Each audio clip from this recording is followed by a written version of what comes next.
ভাসবে দক্ষিণবঙ্গ, লাল সতর্কতা উত্তরে, ঝেঁপে বৃষ্টির পূর্বাভাসে কাঁপছে বাংলা।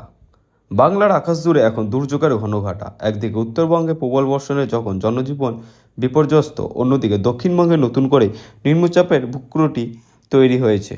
হাওয়া অফিস সূত্রের খবর, আগামী কয়েকদিন দক্ষিণবঙ্গের বিভিন্ন জেলায় বিক্ষিপ্ত ঝড় বৃষ্টির পাশাপাশি ভারী বর্ষণের সম্ভাবনা রয়েছে। কোন কোন জেলার প্রভাব বেশি পড়বে তা বিস্তারিত জানতে অবশ্যই ভিডিওটি সম্পূর্ণ দেখবেন, এবং আপনাদের জেলার নতুন নতুন খবরগুলো সবার আগে পেতে চাইলে আমাদের ইউটিউব চ্যানেলটিকে সাবস্ক্রাইব করে বেল আইকনটিকে বাজিয়ে দেবেন এবং কমেন্টে আপনার জেলার নামটি লিখে দেবেন। বিশেষ করে পূর্ব বর্ধমান, বীরভূম ও মুর্শিদাবাদে মঙ্গলবার ভারী বৃষ্টির পূর্বাভাস জারি করা হয়েছে।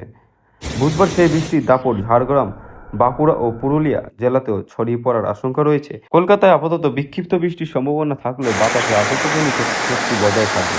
উত্তরবঙ্গের পরিস্থিতি অবশ্যই অত্যন্ত উদ্বেগজনক। গত কয়েকদিনে টানা বৃষ্টিতে দার্জিলিং, কালিম্পং, জলপাইগুড়ি, আলিপুরদুয়ার, কোচবিহারে চরম দুর্যোগ চলছে। এই জেলাগুলিতে লাল সতর্কতা জারি করেছে আবহাওয়া দপ্তর।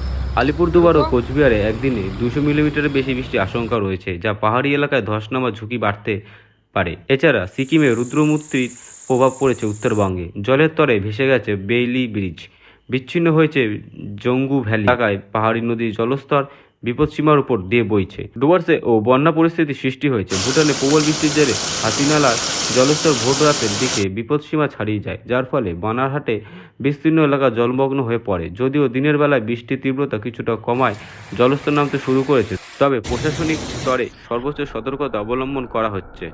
বানারহাট ও বিন্নাগুড়ির মতো এলাকায় মাইকিং করে বাসিন্দাদের সাবধান করা হয়েছে। দুর্যোগ মোকাবিলার প্রশাসনের পক্ষ থেকে খোলা হয়েছে অস্থায়ী ত্রাণ শিবির। আবহাওয়াবিদদের মতে বুধবারের পর থেকে উত্তরবঙ্গে বৃষ্টির প্রকোপ কিছুটা কমতে পারে, তবে পাহাড়ি এলাকাগুলিতে সতর্কতা বজায় রাখার পরামর্শ দেওয়া হয়েছে। 29শে জুন আজ সোমবারও দক্ষিণবঙ্গের একাধিক জেলায় ঝড় বৃষ্টির সম্ভাবনা রয়েছে বলে পূর্বাভাস দিয়েছে আলিপুর আবহাওয়া দপ্তর। মূলত হালকা থেকে মাঝারি বৃষ্টি হবে, বজ্রবিদ্যুৎ সহ বিক্ষিপ্ত বৃষ্টি হবে, সেই সঙ্গে বইবে দমকা ঝোড়ো হাওয়া।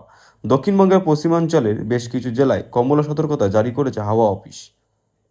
কিছু কিছু জেলায় রয়েছে হলুদ সতর্কতাও। 29শে জুন সোমবার ঝড় বৃষ্টি হতে পারে পুরুলিয়া, বাঁকুড়া, ঝাড়গ্রাম, পশ্চিম মেদিনীপুর, পূর্ব পশ্চিম বর্ধমান, বীরভূম ও মুর্শিদাবাদ এইসব জেলায়। ঝোড়ো হাওয়ার গতিবেগ ঘন্টা 30 থেকে 40 কিলোমিটার হতে পারে, আবার তা বৃদ্ধি পেয়ে কিছু জায়গায় ঘন্টা 40 থেকে 50 কিলোমিটার হতে পারে। উল্লিখিত জেলাগুলি ছাড়াও দক্ষিণবঙ্গের বাকি জেলাগুলিতে বিক্ষিপ্ত ঝড় বৃষ্টির সম্ভাবনা রয়েছে 29শে জুন সোমবার। গতকাল 28শে জুন রবিবার কলকাতার সর্বোচ্চ তাপমাত্রা ছিল 34.4 ডিগ্রি সেলসিয়াস, আর সর্বনিম্ন তাপমাত্রা ছিল 28.1 ডিগ্রি সেলসিয়াস। বৃষ্টি হয়েছে 0.2 মিলিমিটার। অন্যদিকে দক্ষিণ পশ্চিম মৌসুমী বায়ু উত্তরবঙ্গের উপর সক্রিয় হয়েছে, তাই উত্তরবঙ্গের জেলাগুলিতে আগামী কয়েকদিন চলবে ভারী বর্ষণ। এক নাগাড়ে বৃষ্টির ক্রমশ পরিস্থিতি খারাপ হচ্ছে উত্তরবঙ্গে। একদিকে ভারী বৃষ্টির জেরে শিলিগুড়ির মিরিক রোডে ধস নামার ছবি সামনে এসেছে, অন্যদিকে তিস্তার জল ঢুকতে শুরু করেছে ময়নাগুড়ি ব্লকের গ্রামে। আলিপুরদুয়ারে আবার জলমগ্ন হয়েছে একাধিক জেলায়।